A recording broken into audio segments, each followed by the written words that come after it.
Hello and welcome to another episode of MacStories Unwind. I'm John Voorhees, and with me is Federico Fetici. Hey, Federico. Hello, John. How are you? I'm having a good day. I'm enjoying. We just got finished recording a fun episode of App Stories, which will be out next week. The continuation of our discussion of all the things we built. It was hard to get it all out there because it's been, I don't know. I mean, it was a busy holiday season, and then when you keep all of these projects on your mind, you internalize so much knowledge and details that it can be hard to then explain to somebody else what you've done.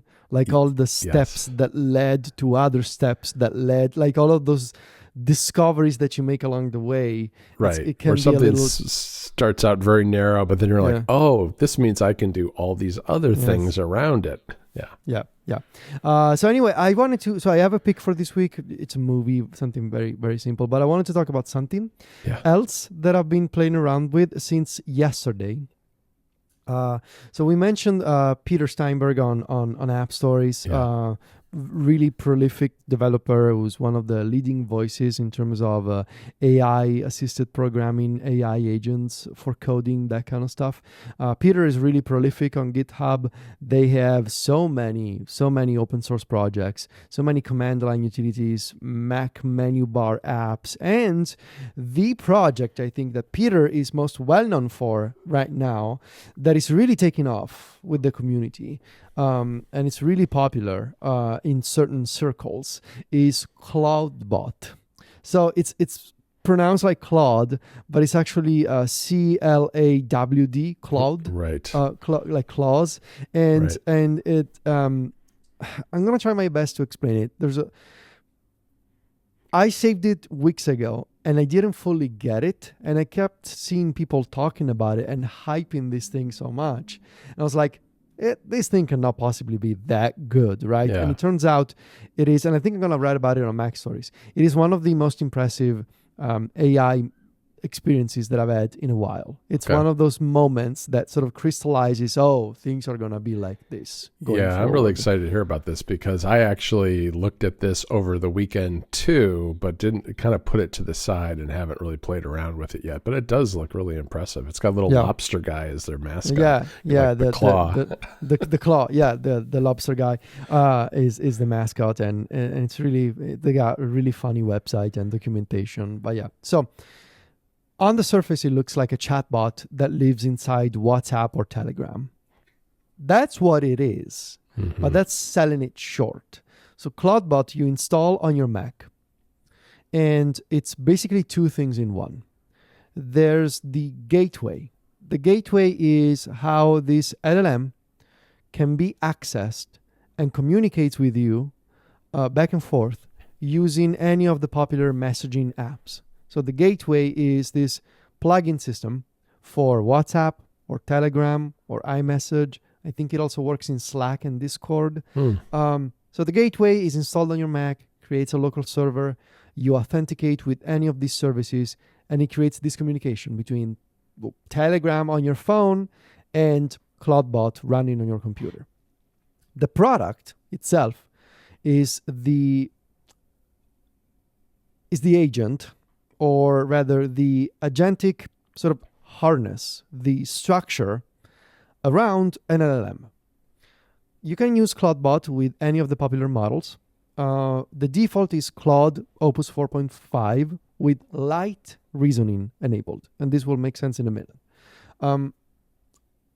So you may say, well, what's the big deal? You're using Claude over the API, and it's running on your Mac, but actually you have this sort of gateway installed that lets you talk to it using WhatsApp or Telegram. Right.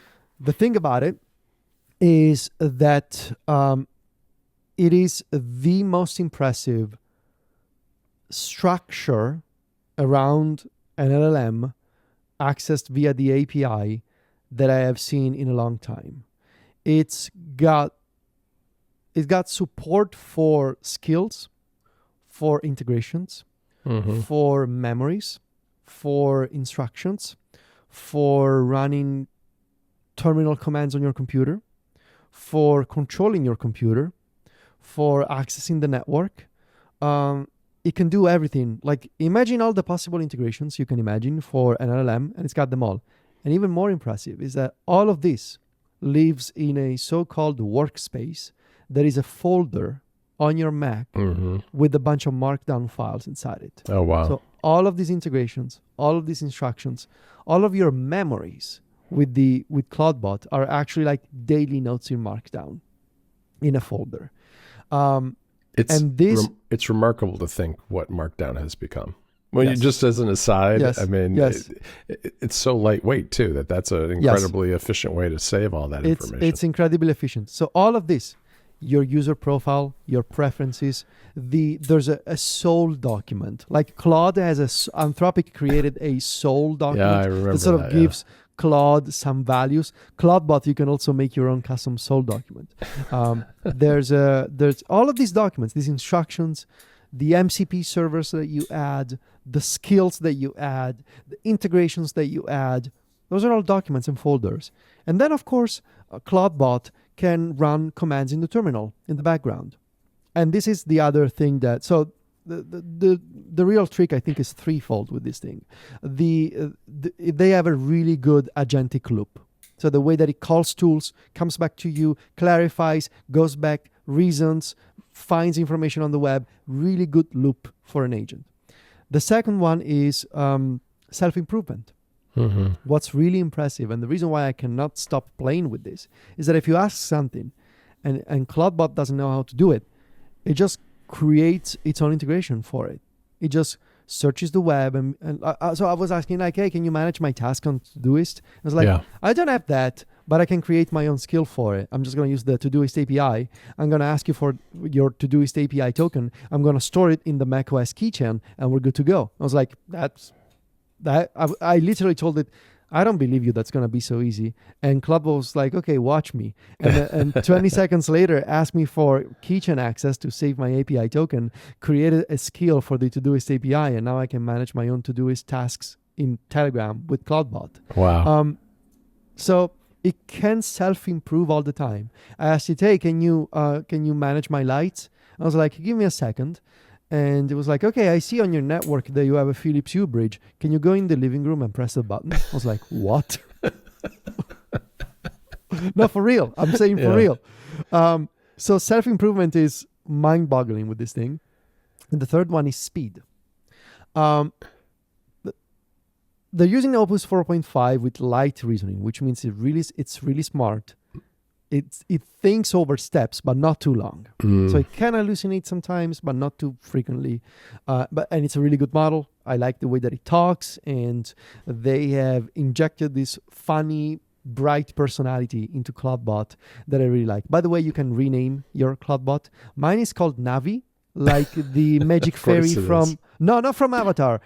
From The Legend of Zelda. Okay. Of Time, Right. the little flying fairy. Sure. And because of that, I asked, hey, can you make yourself an avatar based on this? Like a profile picture based on this? Yeah. And it used Nano Banana from Google Gemini, another integration, to design itself as a blue lobster with a speech bubble on top that says, hey, listen, like Navi says on The Legend of Zelda. That's great. Really funny. And it's so fast. Like the back and forth. You know, ChatGPT and Claude, especially when you have many tools installed, they can be kind of clunky. They can be kind of slow. This thing is really fast. You get a typing indicator, and it's a really different experience from a traditional chatbot in that you don't see the thinking steps. Why do you think it's fast? I mean, is it just the speed of Claude Opus 4.5 with light reasoning? Is that the whole trick? I think that's what I think it's what it is, and the fact that it's not it's keeping its context always lean. It's using auto compaction a lot to keep the context. And it's coming back to you for more information in smaller steps, probably, which helps make it feel faster from. And you got that standpoint. illusion of speed from the typing indicator. It's like you're waiting for somebody to text you back. Right. But what's really remarkable is it feels like having a conversation with the actual personal super assistant. Really different experience from Claude or ChatGPT. You don't have projects. You don't have multiple chats. You have one conversation. Like you and I have one conversation or right. iMessage. You and I, we talk about all kinds of things. But Right. it's not like I have a conversation for John about work, and then I have another thread for John about music. Called and then John's work project, John's music project, right? Or when I talk to Sylvia at home, it's not like, okay, Sylvia, let's go into the bedroom. We're going to talk about food. But when we go into the office, we're going to talk about work. In the living room, we only talk about TV. No, Right. I just talk to the same person in the same thread over and over. Yeah, right. And this is what it's like with Clawdbot. You have one conversation and you just ask about anything like an actual assistant. So imagine you have a virtual assistant and you just ask anything. Yeah, this is the kind of thing I've been thinking about a lot, because one of the things that I've really come to realize over the holidays is Claude Code is remarkable, but it's remarkable at one very narrow thing, which is building code. And you know why it's really good at building code? Because it was built by people who write code. And I think that, what Peter has done with Clawdbot, it sounds like, is injected kind of normal life into a chatbot, basically. It's the agentic loop that we've seen with Claude Code or Codex, but applied to a regular assistant that helps you control your lights, control your music, search your Gmail. Today I was like, hey, I need to go to this place in Rome. How long is it going to take me? It's like, okay, let me use your Google Maps skill, your location. And it's like, okay, it's going to take you 29 minutes if you take this. Like what Siri should have been. Yeah, it's still doing the geeky stuff behind in the background, because as you said, it can improve itself. So what it's doing is it's writing scripts, it's writing skills, it's writing all kinds of code type things, but it's doing it in a much more personal assistant type of way. And let me tell you, if you're the kind of person who has many ideas always on your mind, or if you've been, if you have ADHD, and if you're like, this is incredible, if you're the kind of person, it's like, because you can just dump texts after text. It's like, hey, I want to do this, oh, but also I want to do that, oh, but also I want to do that, and everything is in one giant combo, and Clawdbot is going to reply to you. Even better, before sitting down to record the shows, I send it an audio message. So I recorded an audio note on Telegram. I know that audio messages are not really that popular with Americans. We talked about this before, they are incredibly popular in Europe. And I sent it like a rambling 2-minute audio saying, oh, I need you to do a bunch of things in Todoist and Notion for me. I'm going to be busy for a while. Do these things in the background. You need to reschedule these tasks to tomorrow at the same time. Take this other task, reschedule it to Friday. Find the matching page in Notion for that task. Also push it to Friday.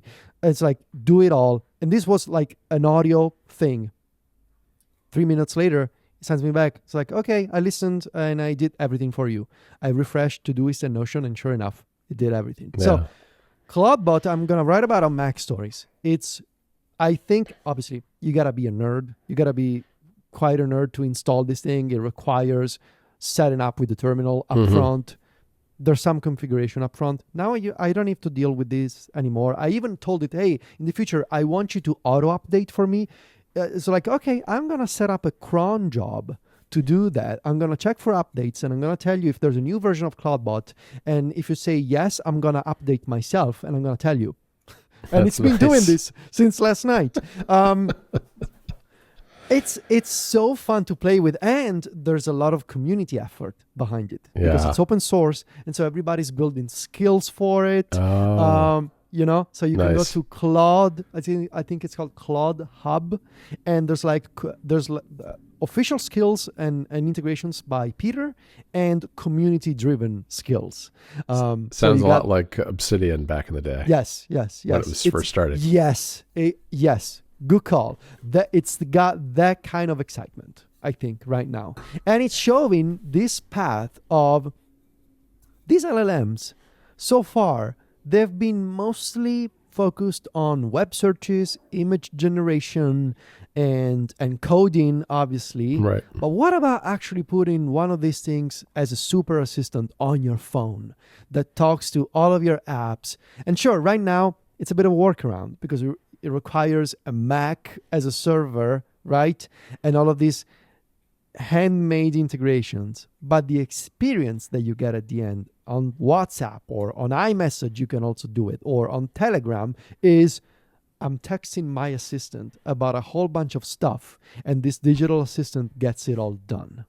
That's what it is. Yeah. And Yeah, exciting. you would think that the companies like Anthropic would be watching this carefully and seeing the excitement around it and working on something like this at some point. I mean, they have aspects of this built into chatbots, whether it's ChatGPT. And ChatGPT wants to be that. Their new CEO of applications, Fiji Simo, she said, we want to build a super assistant in 2026. We want to, because they realized like we've built these incredibly powerful LLMs, and really you can only see the benefits if you are a programmer. So that's why they're doing ChatGPT Health. That's why they're doing ChatGPT apps. I think OpenAI gets it. They're like, okay, fine, we get it. You can now write fake poems and you can search the web and you are an excellent programmer. But what about actually having a virtual assistant? Yeah.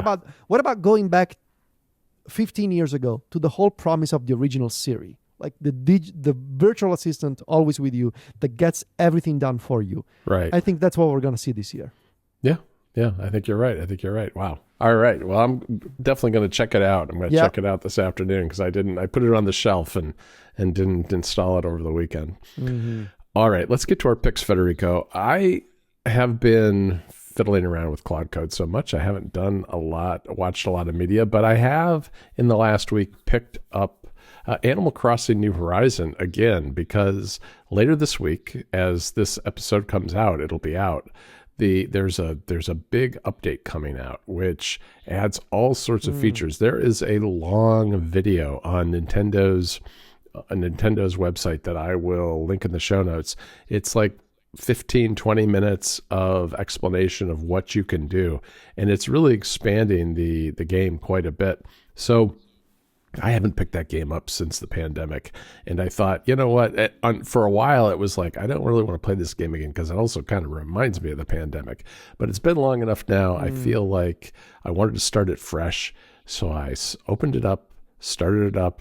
First of all, it looks beautiful on the Switch 2, really looks good in that on that new hardware, and I just started a fresh playthrough from scratch, and I haven't gotten very far. I'm still living in a tent, looking around, pulling weeds and finding rocks and sticks, and taking them to Tom Nook to try to buy myself something useful. Poor John. You know, I don't have much. I just got a tent, but yeah, I'm enjoying going through it. It's one of those.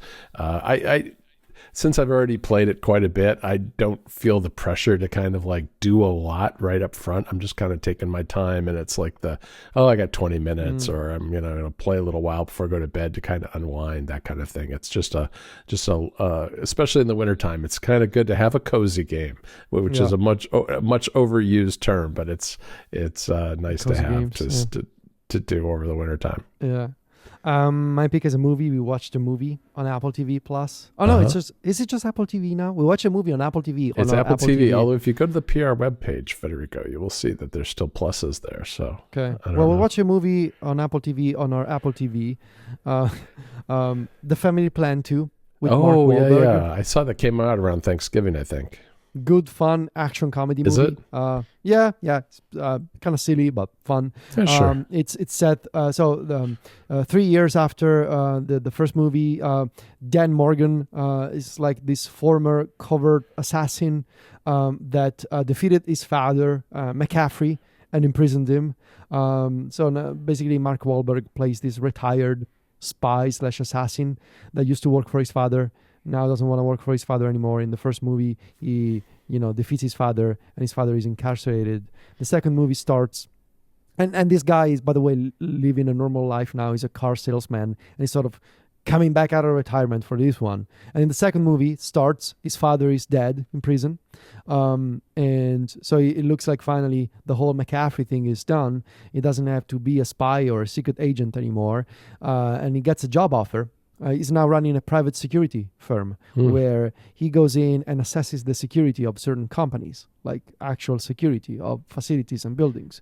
And he gets this job offer from London, from a bank in London. It's quite convenient since his daughter is now living in London, studying in London. She doesn't want to come back for Christmas. And so they're like, well, I guess we'll come for Christmas. And while I'm there, I'll also check out this job offer and make some money. Turns out that it's a fake job offer. His half-brother, so they share the same father, McCaffrey. His half brother wants to kill him and restore his father's empire. And so that's where it goes from there, all over London and then Paris, through a whole, action sequences and car chases and lots of gunshots and, bad guys wanting to kill the entire family and some quite improbable gizmos that they use, like microphones with lasers, like whatever. It's fun. If you like Mark Wahlberg doing action stunts and stuff like that, it's silly fun on Apple TV. I recommend it. It's a good time. Sounds really good. Yeah, I never got around to watching that over the holidays, so maybe I will at this point. It's been, we've been in a little bit of a drought TV-wise. It seems like I don't know, maybe we watched too much TV over the holidays and all the good stuff is gone, but this is one that's we haven't watched, so I'll check it out. I'm also going to do my best to find everybody an Unwind deal. I'm not going to say what it is yet because it's still early in the week, but look in the show notes for a special deal if I can find one. The reason I say if I can find one is because, you know what, after the holiday season, it turns out that there aren't a lot of deals to be had, but I usually can find one, so I will do my best.